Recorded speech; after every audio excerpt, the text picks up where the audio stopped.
अल्लाहू अकबर। समझ गए नूह जस्टिस, लगता है मेरी बेटी मेरे गुलाम की बात कर रही है। वो सोचने लगे या अल्लाह अपने गुलाम से कैसे शादी कराएंगे, अपने नौकर से अपनी बेटी की शादी कैसे कराएंगे।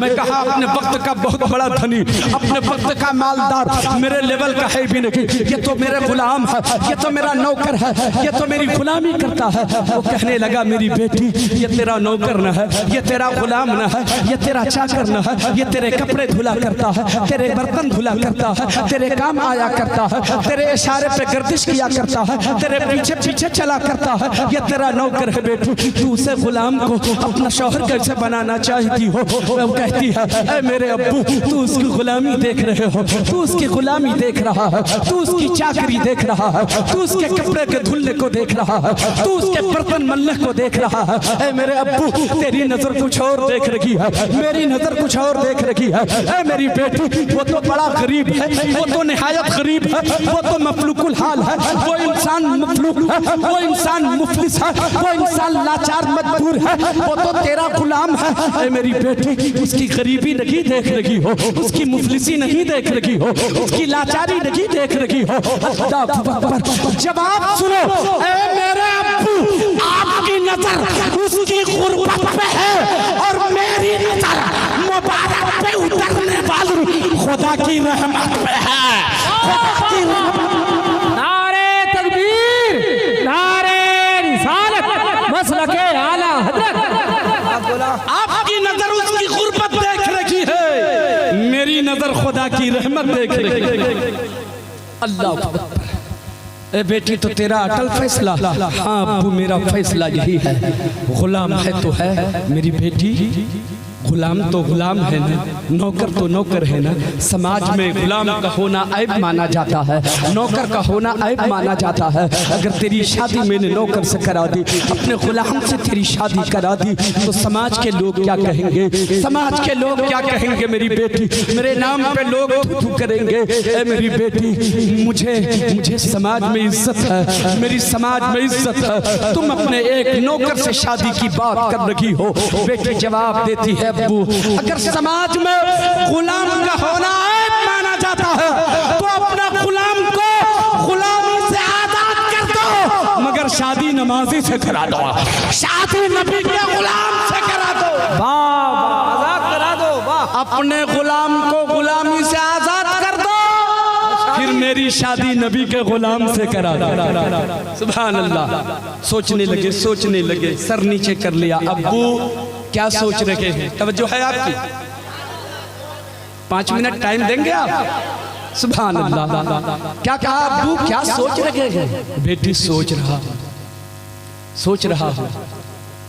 अब्बू सोच लीजिए, आप हर दिन कचहरी में फैसला करते हैं, फैसला हर रोज लेते हैं, मगर सोचते नहीं हैं। और जब सोचते नहीं हैं तो फैसला कभी सही होता है, फैसला कभी गलत होता है, कभी सही फैसला होता है, कभी गलत फैसला होता है। अब्बू आज का फैसला गलत नहीं होना चाहिए, आज का फैसला समझ लीजिए तो कीजिएगा, सोच लीजिए तो फैसला कीजिएगा, बहुत सोच समझ के आज फैसला कीजिएगा। सर उठाया नूह जस्टिस ने और मुस्कुरा के कहा बेटे मैंने फैसला ले लिया। कहा अब्बू क्या फैसला लिया? कहा बेटी जो तेरा फैसला है वही मेरा फैसला है, जो तेरा फैसला है वही मेरा फैसला है। कहा ए बेटी अब मैं आजाद करता हूँ। आवाज दिया मुबारक। क्या बात, अल्लाह। गुलाम ने अपने आका की तरफ पलट के देखा, नजर से नजर मिली, यकीन नहीं आ रहा था। लहजा बदला हुआ था ना, तेवर बदला हुआ था ना, गुफ्तगू का अंदाज बदला हुआ था ना। पलट के कहा आका आपने मुझे बुलाया क्या? आपने आवाज दिया क्या? हाँ मेरे मुबारक मैंने बुलाया है, करीब आओ। करीब आए, कहा मुबारक जा मैंने तुझे अपनी गुलामी से आजाद कर दिया। मुबारक रोने लगता है मेरे आका क्या खता कर दी मैंने, क्या गलती हो गई मुझसे, क्या गुनाह मुझसे हो गया जो गुलामी से आजाद कर रखे हैं? कोई खता तो नहीं हो गई है, कोई गुनाह तो नहीं कर दिया है, कोई कमी तो नहीं रह गई है। कहाँ जाऊंगा, पूरी जिंदगी तो आपके कदमों में गुजार दिया है, अब आप मुझे अपने कदमों से निकाल क्यों रहे हो? आप अपने घर से मुझे निकाल क्यों रहे हो? गुलामी से आजाद क्यों कर रहे हो? क्या आपको मेरी गुर्बत का ख्याल लगे है? अगर आपने अपनी गुलामी से निकाल दिया तो मेरा चूल्हा कैसे जलेगा? मेरी रोजी का इंतजाम कैसे होगा? नूह जस्टिस ने जवाब दिया, ऐ मेरे गुलाम, मैं तेरा आका हूँ, आका को इख्तियार है, जब चाहे अपने गुलाम को वो आजाद कर दे। ऐ मेरे मुबारक, मैंने तुझे गुलामी से आजाद किया है, तेरा रिस्क बंद हो इसकी बात नहीं किया है, तेरा चूल्हा ना जले मैंने इसकी बात नहीं किया है, मैंने गुलामी से आजाद किया है, चूल्हा तेरा जलता रहेगा और रिस्क का इंतजाम होता रहेगा। आजाद कर दिया। मुस्कुराते हुए मुबारक गुलाम आगे बढ़ा, 2-4 कदम आगे बढ़ा था, फिर आवाज दिया, ए मुबारक। पलट के फिर देखा अपने आका नूह जस्टिस की तरफ, आका अब क्या फरमान जारी होने वाला है? अब कौन सी नई बात पैदा होगी? मेरे आका और कुछ फरमाने वाले हैं। हाँ मुबारक जरा करीब आओ। करीब आए तो कहा, ऐ मुबारक मेरी बेटी फातिमा से शादी कर ले। कहा मैं समझ रहा था आप मेरी गुर्बत का मजाक उड़ाएंगे, इसीलिए मेरी गुलामी से मुझे आजाद किया था।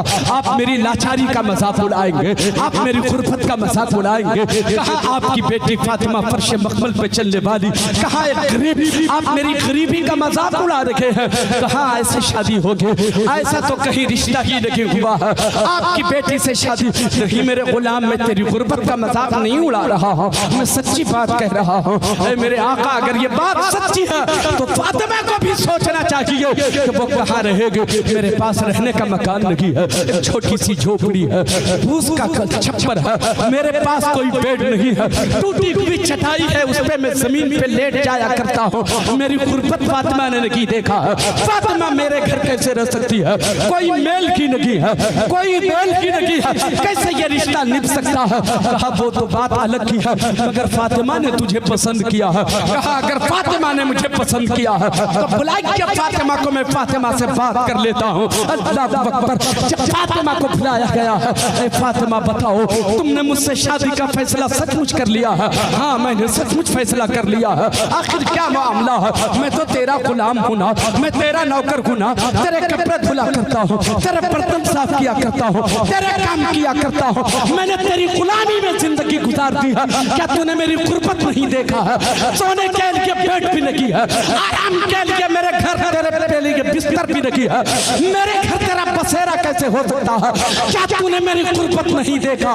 जवाब देती है, ए मुबारक तेरी नजर तेरी गुर्बत पे है, मेरी नजर तेरे तकवे पे है, मेरी नजर तेरी तहज्जुद गुजारी पे है। तू गुर्बत देख रहा है, मैं तेरी तहज्जुद गुजारी देख रही हूँ, तेरी तकवा शारी देख रही हूँ। तुझसे अमीर कौन हो सकता है?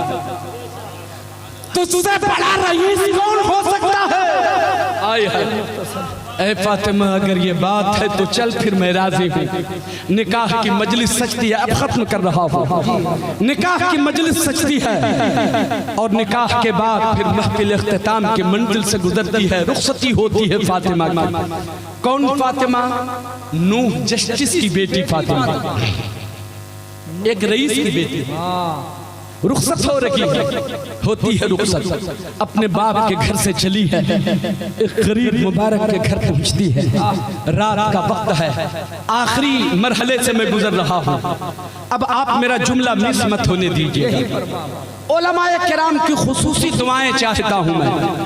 रुखसती को भी घर पहुंचती है फातिमा, अपने घर पहुंच जाती है। बाप के घर से चली, अपने घर पहुंच गई।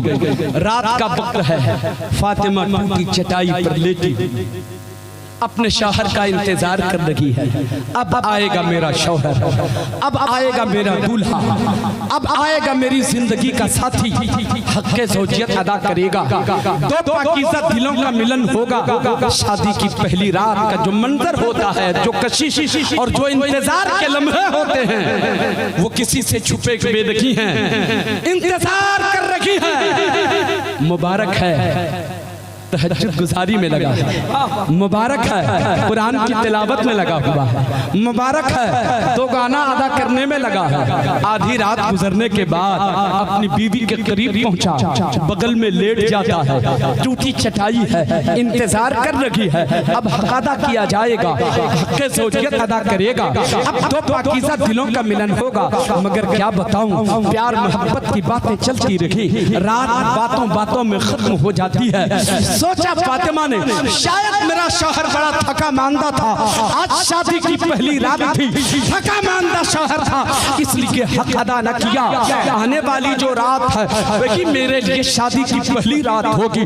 दूसरी रात का इंतजार करती है फातिमा, फिर अपने बिस्तर पे चटाई पे लेट जाती है, अपने शौहर का इंतजार करती है। मगर वो कुरान की तिलावत में लगा है, तहज्जुद गुजारी में लगा है, तकवा शिआरी में लगा है, कुरान की तिलावत में लगा है। आधी रात गुजरने के बाद बिस्तर पे पहुंचता है, बीवी इंतजार करती रही, बातों बातों में फिर रात खत्म हो जाती है, हक अदा न किया, दो पाकीज़ा दिलों का मिलन न हुआ। फातिमा ने फिर अपने दिल को संभाला, शायद बहुत थका था इसलिए आज फिर हक अदा न किया। आने वाली जो तीसरी रात है वही मेरे लिए शादी की पहली रात होगी, इंतजार करती है। तीसरी रात आती है, बिस्तर पे लेटे लेटे इंतजार कर रही है, अब मेरा दूल्हा आएगा, अब मेरा शौहर आएगा, अब मेरी जिंदगी का साथी आएगा, हक ज़ौजियत अदा करेगा, तो पाकीज़ा दिलों का मिलन होगा। मगर रात आधी गुजरने के बाद फिर मुबारक पहुंचता है, बातों बातों में रात खत्म हो जाती है, बात समझ पे नहीं आती, फलसफा समझ पे नहीं आता। दूसरी तीसरी चौथी रात गुजर गई, पांचवी आई वो भी गुजर गई, छठी रात आई वो भी गुजर गई, सातवीं आठवीं आई वो भी चली गई, नवीं रात आई वो भी चली गई, 10वीं रात आई वो भी गुजर गई, 11वीं रात आने वाली है। शुदा बात मुंह जस्ट तक पहुंच जाती है कि मेरा दामाद मेरी बेटी से मिलता रही है, मुबारक अपनी बीबी का हक अदा करता रही है। उन्हें जलाल आया, गुस्सा आया, ख्याल ये भी आया, मुझको पता था कि गरीब के साथ मेरी बेटी का बसर नहीं हो सकता है, मगर उसे राज तो मालूम नहीं था। अपने दामाद का तलब किया, दामाद को तलब किया, मुबारक को बुलाया गया। मुबारक नूह जस्टिस की खिदमत में पहुंचे, पेश भी है, मेरे खुसरू जी आपने मुझे बुलाया है, आपने मुझे तलब किया है। हाँ मैंने बुलाया है। ए मुबारक मुझे एक बात बताओ, मुझे तो पहले ही से इस बात का अंदेशा था, तुम दोनों का मिलन नहीं हो सकता है, तुम गरीब हो, मेरी बेटी फर्श मखमल पे रहा करती है, तुम्हारे घर में उसे सुकून नहीं मिलेगा, तुम्हारे घर में उसे करार नहीं मिलेगा, ये रिश्ता बरकरार नहीं रह सकता है। मगर अब तुम खुद अपनी जुबान से बताओ आखिर माजरा क्या है? क्या मेरी बेटी अच्छी नहीं लगती? क्या मेरी बेटी अच्छी नहीं है? क्या वो खूबसूरत नहीं है? क्या वो हसीन नहीं है? क्या वो नमाजी नहीं है? क्या तेरी खिदमत नहीं करती है? क्या वो तहज्जुद अदा नहीं करती है? क्या वो कुरान की तिलावत नहीं करती है? आखिर कमी क्या है मेरी बेटी में जो उसका हक अदा नहीं करता, जो अब तक उसे नहीं अपनाया? नूह जस्टिस के दामाद का जवाब सुनो। ऐ मेरे खुसरू साहब सुनिए, आपकी बेटी बड़ी अच्छी है, मैं भी बड़ा खुशनसीब हूँ कि ऐसी बीवी मुझे मिली है, मैं भी लाजवाब, आपकी बेटी भी लाजवाब, कहीं से कोई कमी नहीं है। आपकी बेटी तकवा शिआर भी है, तहज्जुद गुजार भी है, कुरान की तिलावत का आदी भी है, नमाज का पाबंद भी है, कुरान की तिलावत भी करती है, मेरी खिदमत में भी लगी रहती है, कहीं से कोई कमी नहीं है। मेरे मुबारक फिर बताओ तो फिर हक अदा क्यों नहीं करता? अब जवाब सुनो नूह जस्टिस के दामाद का, मुबारक का जवाब सुनो। ऐ मेरे खुसरू साहब, बात सिर्फ इतनी सी है, आपका ओहदा बड़ा ऊंचा, आपका पोस्ट बड़ा ऊंचा, आपका मनसब बड़ा ऊंचा, आप कचहरी में रहते थे, आप फैसला करते थे, आप कचहरी में जब फैसला लेते थे, फैसला कभी सही होता, फैसला कभी गलत होता, कभी लोग हलाल तरीके से पैसे देते, कभी हराम तरीके से देते, कभी नाजायज तरीके से पैसा आता, कभी जायज तरीके से पैसा आता। आपके घर में जो माल है, आपके घर में जो दौलत है, वो हलाल है तो हराम भी है, जायज है तो नाजायज भी है, मगर मेरे घर में नाजायज नहीं है, मेरे घर में हराम नहीं है। मैं आपके घर मेहनत करता, पसीने बहाता, जितनी मेहनत करता, मजदूरी करता, उतनी कीमत लेके घर जाता। मेरे पास जो पैसे हैं, जो कमाई मेरे घर है, वो सुथरी कमाई है, वो पाकीज़ा कमाई है, वो पसीने की कमाई है, वो मेहनत की कमाई है, वो हलाल कमाई है। मेरे घर में हराम हराम कमाई नहीं है, मेरे घर में नाजायज कमाई नहीं है। आपके घर जायज है तो नाजायज भी है, आपके घर अगर हलाल है तो हराम भी है। शरीयत का फैसला सुनिए, हुकूमत इस्लाम का फैसला सुनिए, शरीयत का कानून सुनिए। आपकी बेटी आपके घर रह के जो खाती थी वो हलाल खाती थी तो हराम भी खाती थी, जायज खाती थी तो नाजायज भी खाती थी। जब तक आपके घर रखी आपकी बेटी हराम भी खाती थी, हलाल भी खाती थी, मगर आपके घर से जब मेरे घर गई है अब वो हलाल नहीं खाती, अब वो नाजायज नहीं खाती, अब वो हलाल खाती है, अब वो पाकीज़ा कमाई खाती है, अब वो पसीने की कमाई खाती है, अब वो नाजायज नहीं खाती, अब वो सुथरी कमाई खाती है, अब वो हलाल कमाई खाती है। शरीयत का कानून ये है कि जब किसी के हलक के नीचे हराम लुक़मा उतर जाता है तो उसका असर 40 दिनों तक बाकी रहता है। आपकी बेटी ने आपके घर रख के जो हराम लुक़मा खाया है अभी उसका असर बाकी है, अभी तो 10 रातें गुजरी हैं, अभी हराम लुक़मे का असर बाकी है।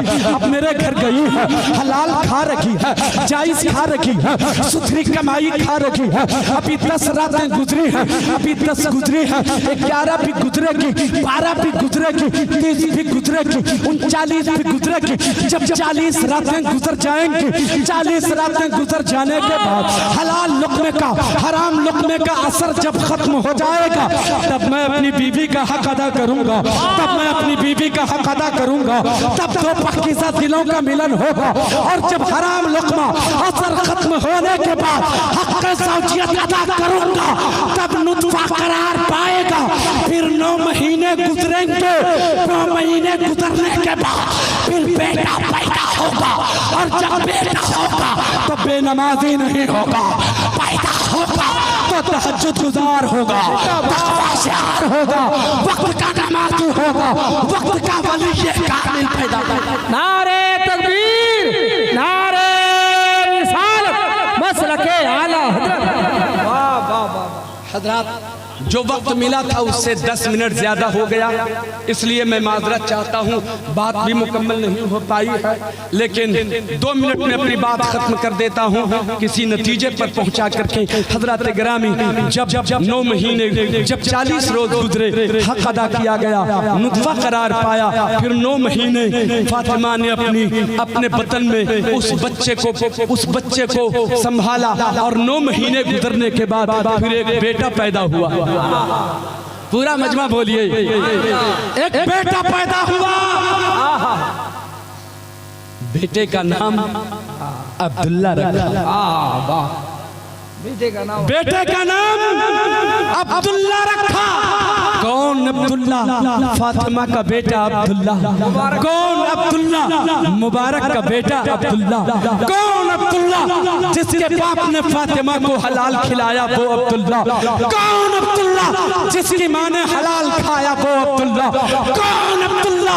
दुनिया जिसे अब्दुल्ला इब्ने मुबारक कहती है ये वही मुबारक का बेटा है, ये वही मुबारक का बेटा है। दुनिया जिसे अब्दुल्ला इब्ने मुबारक कहती है, अपने वक्त के बहुत बड़े ताबई गुजरे हैं जिसे दुनिया अब्दुल्ला इब्ने मुबारक कहती है। चाहूँ तो अब्दुल्ला इब्ने मुबारक की जिंदगी का एक एक लम्हा आपके सामने बयान करूं कि हलाल लुक़मे का असर अब्दुल्ला इब्ने मुबारक की जिंदगी पे क्या पड़ता है। दिलो दिमाग ताज़ा हो जाएगा, ईमान ताज़ा हो जाएगा। मगर मैं बात यहीं पे ख़त्म करता हूँ कि हलाल लुक़मे का असर अच्छा होता है, हराम लुक़मे का असर बुरा होता है। मगर हो सकता है कल कोई मुझसे सवाल करे, मौलवी अगर हलाल लुक़मे का असर अच्छा होता है, हराम लुक़मे का असर बुरा होता है, तो नूह जस्टिस की बेटी फातिमा ने अपने बाप के घर तो हराम खाया था, वो तो नाजायज खाया था, फिर फातिमा इतनी अच्छी कैसे हो गई, तहज्जुद गुजार कैसे हो गई, तकवा शिआर कैसे हो गई, हराम खिलाने वाला बाप फिर बेटी तकवा शिआर कैसे हो गई। तो एक जुमला आपके लिए मैं आपके सामने पेश करके रुखसत होता हूँ। हज़रात, सच्चाई तो यही है, अब्दुल्ला इब्ने मुबारक की माँ फातिमा अपने बाप नूह जस्टिस के घर रख के वो नाजायज और जायज दोनों खाया था। नूह जस्टिस ने अपनी बेटी को नाजायज तो खिलाया था, मगर एक अच्छा काम किया था, अपनी बेटी का नाम फातिमा रखा था। वहाँ हलाल आम रुकमे का असर मखलूब हो गया, फातिमा के नाम का असर गालिब हो गया। फातिमा के नाम का असर था कि वो तहज्जुद गुजार हो गई। हम तो अपनी बच्ची का नाम भी फातिमा नहीं रखते, हम तो पिंकी, रिंकी, टिंकी रखते हैं। हजरात परहेज कीजिए इन नामों को रखने से।